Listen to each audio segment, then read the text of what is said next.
पुणे बंगळुरू राष्ट्रीय महामार्ग कर्मचाऱ्यांचं काम बंद आंदोलन त्या ठिकाणी महामार्गावर सुरू आहे। पगार आणि पीएफ थकवल्याने कर्मचाऱ्यांचं काम बंद आंदोलन सुरू आहे। साताऱ्यातील कराडमध्ये काम सुरू असलेल्या कर्मचाऱ्यांचं हे आंदोलन आहे। मुख्य ठेकेदार आणि सब ठेकेदार कंपनीमधील आर्थिक वादाचा कर्मचाऱ्यांना फटका बसतोय। पगार व पीएफ साठी आंदोलन करणाऱ्या कर्मचाऱ्यांना कंपनीकडून नोकरीवरून काढण्याची अथवा बदली करण्याची धमकी दिली जात असल्याचा कर्मचाऱ्यांचा आरोप आहे। जानेवारी महिन्यात कामबंद आंदोलन केल्यानंतर 2 महिने सुरळीत पगार करत मार्च पासून पुन्हा पगार थकवल्याचा कर्मचाऱ्यांचा आरोप आहे। पुणे बेंगळूर राष्ट्रीय महामार्गावर कर्मचाऱ्यांनी आंदोलन केलं आहे। पगार आणि पीएफ संदर्भात पीएफ थकवल्याने काम बंद आंदोलन आता करण्यात आलं। सन्माननीय आमदार अतुलबाबा भोसले यांच्या समोर सांगितलं होतं, डीपीजेन कंपनी, अदानी आणि एनएचआय यांच्या मीटिंग मध्ये असं ते डिसाइड केलं होतं।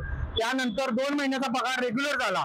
त्यानंतर आमचा 2 महिन्याचा पगार आणि 5 महिन्याचा पीएफ डीपीजेन कंपनीने दिलेला नाही। या प्रशासनाला विचारलं असता डीपीजेन कंपनी म्हणते की अदानी कंपनीने आम्हाला पेमेंट केलेलं नाही, तर अदानी कंपनी म्हणते की डीपीजेन कंपनीला आम्ही सदरचं पेमेंट केलेलं आहे, परंतु आम्हाला पेमेंट मिळत नाही। सर्वजण कामगार आम्ही या ठिकाणी संपावर जात आहोत। या संदर्भात ताजे अपडेट देण्यासाठी आपले प्रतिनिधी चंद्रजीत पाटील आपल्या सोबत जोडले। चंद्रजीत, आपण पाहतोय पगार आणि पीएफ थकवल्याने सध्या पुणे बंगळुरू राष्ट्रीय महामार्गावर कर्मचाऱ्यांनी कामबंद आंदोलन केलंय। सध्या काय घडतंय? मागील 2 वर्षांपासून हे काम सुरू असून 6 पदरीकरणाच्या कामाची मुदत डिसेंबर 2024 संपली आहे। त्यामुळे 5.5 महिन्यांची या कामाला मुदतवाढ देण्यात आली असून 17 जून पर्यंत हे काम पूर्ण करणे अपेक्षित आहे। मात्र सध्या हे काम 70% सुद्धा पूर्ण झालेलं नाही।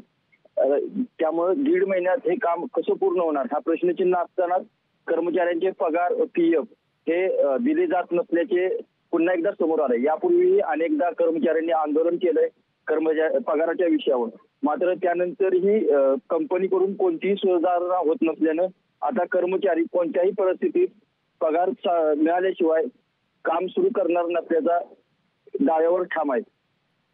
नक्कीच चंद्रजीत, खूप खूप धन्यवाद या महत्त्वपूर्ण अशा माहितीसाठी।